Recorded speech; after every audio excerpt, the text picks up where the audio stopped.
हमने हमने मंदिरों का सौंदर्य किया। वो करते थे क्या? वो मदरसों में आतंकवाद सिखाते थे।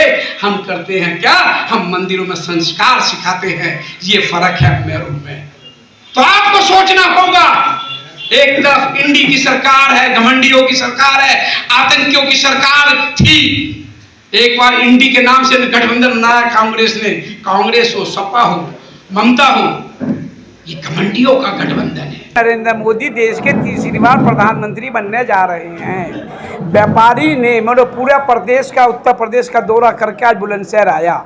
मैंने उत्तर प्रदेश की एक नवज पहचानी मैंने देखा कि व्यापारी कह रहा है कि हमारे मान सम्मान स्वाभिमान की रक्षा अगर किसी ने 75-77 वर्षों में की तो उसका नाम है हमारे व्यापारी के, छोटे व्यापारी के बेटे, चाय बेचने वाले देश के प्रधानमंत्री नरेंद्र मोदी ने व्यापारियों के मान सम्मान स्वाभिमान की रक्षा की। उन्होंने जनमानस की रक्षा की। उन्होंने व्यापार आम आदमी को रोजगार दिया तो युवाओं को रोजगार दिया, किसानों को उसकी खेती का सही मूल्य दिया, तो माता बहनों को मान सम्मान दिया।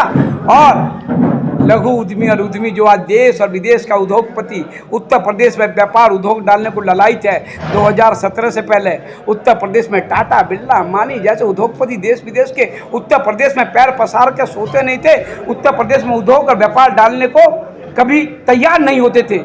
2017 के बाद पिछली हमने व्यापारी समिट की थी, ग्लोबल समिट, तो 14 लाख करोड़ का हमने टारगेट किया था, तो 35.5 लाख करोड़ रुपए का निवेश आया था। अभी 2 दिन पहले हमने फिर व्यापारी समिट की तो 10 लाख करोड़ रुपए का निवेश धरातल जमीन पे आया। और जब समाजवादी पार्टी की सरकार थी तो सफाई में नाच नचैयों के डांस होते थे और व्यापारी समिट बम्बई में होती थी। उनकी हिम्मत और ताकत नहीं थी कि उत्तर प्रदेश की पावन धरती पे, भगवान श्री राम की धरती, भगवान कृष्ण की धरती, भगवान बौद्ध की धरती पे कभी वो व्यापारियों का सम्मान कर सकते थे। हाँ, वो करते थे। अपराधियों का, बदमाशों का महामंडित करते थे और व्यापारी को गन पॉइंट पे लूटा जाता था समाजवादी पार्टी की सरकार में। और मोदी और योगी की सरकार में अपराधी या तो जेल में है या अपराधी को उत्तर प्रदेश छोड़ के जाना पड़ा, या अपराधी को यमराज के पास पहुंचाकर हमने व्यापारी को मान सम्मान दिया, युवाओं को रोजगार दिया, माता बहनों की सुरक्षा की, तो उसका नाम है मोदी और योगी। हमारा पूरे उत्तर प्रदेश का दौरा किया। भारतीय जनता पार्टी व्यापार प्रकोष्ठ पूरे उत्तर प्रदेश में व्यापारी सम्मेलन कर रही है। उसी की दृष्टि से मेरठ कमिश्नरी का व्यापारी सम्मेलन 4 मार्च को मेरठ में होने जा रहा है।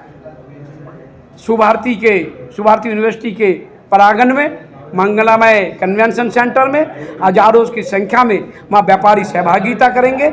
उसी की तैयारी के लिए आज मैं अपने सहयोगी सुनील रामा जी, विनोद गुप्ता जी और हमारे जिला संयोजक श्री नरेंद्र बंसल जी से यह आह्वान निवेदन करने आया कि बुलंदशहर से 1015 संख्या कम से कम 4 मार्च को मेरठ में भारी संख्या व्यापारी महाकुंभ को सफल बनाने के लिए पहुँचे, जिससे व्यापारी महाकुंभ मेरठ का एक ऐतिहासिक महाकुंभ बनकर उतरे। ऐसा व्यापारी महाकुंभ मेरठ का होने जा रहा है और पूरी कमिश्नरी में हम व्यापारी सम्मेलन कर रहे हैं। और व्यापारियों का जन और मन, व्यापारी का दिल और दिमाग यही कह रहा है कि 2024 में श्री नरेंद्र मोदी तीसरी बार देश के प्रधानमंत्री बनेंगे। और ये समाजवादी पार्टी के नेता अखिलेश यादव क्या कहते हैं कि भारतीय जनता पार्टी गिरोह चला रही है। अखिलेश यादव, अपनी औकात में रहो, कपड़े से बाहर मत निकलो। कपड़े छोटे पड़ रहे हैं तुम्हारी जवान ज़्यादा चल रही है। 2017 से पहले गिरोह कौन चलाता था? 2017 से पहले मर्यादा पुरुषोत्तम भगवान श्री राम के जन्मस्थली पे कार सेवकों पर गोली किसने बरसाई थी?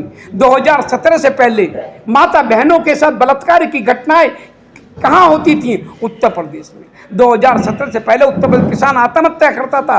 2017 से पहले व्यापारी को गन पॉइंट पे लूटा जाता था, उनकी हत्या की जाती थी। और वो उसे कहते थे गिरोह।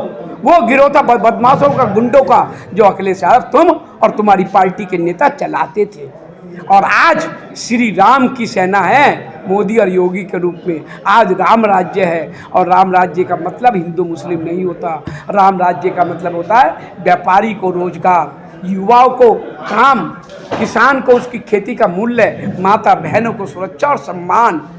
उद्यमी और लघु उद्योग उद्योग। राहुल गांधी और अखिलेश यादव किया है पुलिस भर्ती परीक्षा पर, क्या करना चाहिए? अरे भैया, ये किस मुंह से बात करते हैं? ये राहुल गांधी और अखिलेश यादव पहले भी एक साथ आए, क्या कर लिया था इन्होंने? अभी भी क्या है? मुझे तो बड़ा आश्चर्य होता है, कांग्रेस देश की सबसे बड़ी पार्टी कभी रही, आज वो उत्तर प्रदेश में 17 सीटों की भीख मांग रही है, भीख का कटोरा लेकर घूम रही है, और 17 सीट 80 में से। और अखिलेश यादव कह रहे हैं नहीं, 17 से ज़्यादा नहीं दूंगा।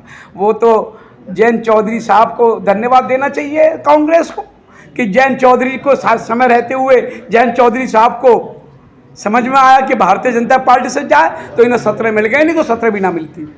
और इनका खाता खुलने वाला नहीं, ना कांग्रेस का ना समाजवादी पार्टी का। इसका जीता जाता सबूत कांग्रेस को महसूस हो गया कि उसकी पिछली बार एक सीट सोनिया गांधी जी की रायबरेली से आई थी, इस बार वो सीट भी नहीं आने जा रही, इसलिए सोनिया गांधी जी आज राज्यसभा से चली गई। उत्तर प्रदेश में समाजवादी पार्टी का एक खाता नहीं खुलेगा। यूपी के युवा परेशान हैं, यूपी पुलिस एग्जाम को लेकर क्या कहेंगे सर उस पर? मैं व्यापारियों की बात करने आया हूं, व्यापारियों का प्रदेश अध्यक्ष हूं।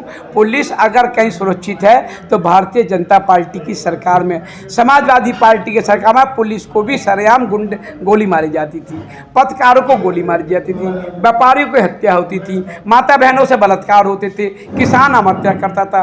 और भारतीय जनता पार्टी की सरकार में सब सुरक्षा से चल रहे हैं, पुलिसकर्मी सुरक्षित है, सम्मान से जी रहा है। पुलिसकर्मी मानता है कि राम राज्य है, ये मोदी योगी की सरकार है, तीसरी बार देश का प्रधानमंत्री नरेंद्र मोदी बनने जा रहा है। उत्तर प्रदेश की 80 की 80 सीटें भारतीय जनता पार्टी की आएंगी, और देश की 411 सीटें भारतीय जनता पार्टी की आएंगी, और देश की 142 करोड़ देवतुल्य जनता अपने देश के होने वाले तीसरी बार के प्रधानमंत्री को रास्ते लगाएगी। जय भारत, जय हिंद, जय श्री राम।